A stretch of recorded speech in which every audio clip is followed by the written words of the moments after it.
السلام علیکم دوستو، وَتُعِزُّ مَن تَشَاءُ وَتُذِلُّ مَن تَشَاءُ۔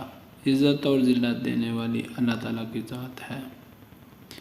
عمران خان صرف ایک نام نہیں، ایک سوچ، ایک جد و جہد اور ایک نظریہ ہے۔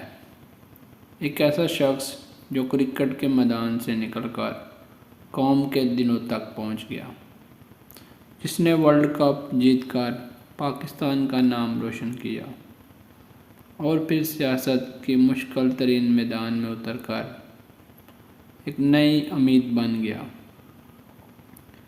عمران خان اس قوم کو خوددار، غیرت اور آزادی کا سبق دینا چاہتا تھا اور دیا تھا۔ اس نے نوجوانوں کو یہ یقین دلایا کہ تبدیلی ممکن ہے اگر نیت صاف ہو اور حوصلے بلند ہوں، مگر جب وہی شخص طاقتور طبقوں کے سامنے ڈٹ کر کھڑا ہوا تو اس کے لیے راستے مشکل سے مشکل تر بنا دیے گئے۔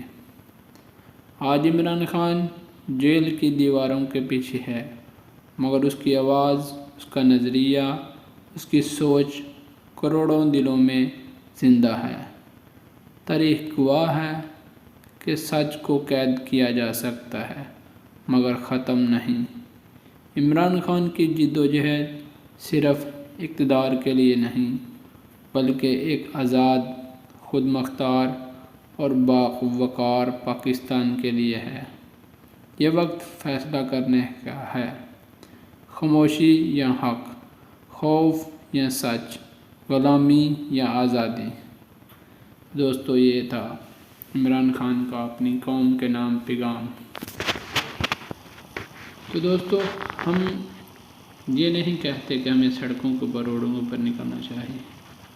ہمیں عمران خان کی سوچ کو ساتھ لے کر آگے بڑھنا چاہیے۔ اس کی سوچ کیا ہے؟ اس کی سوچ تھی غریبوں کا ساتھ دینا اور انہیں اوپر لے کر آنا۔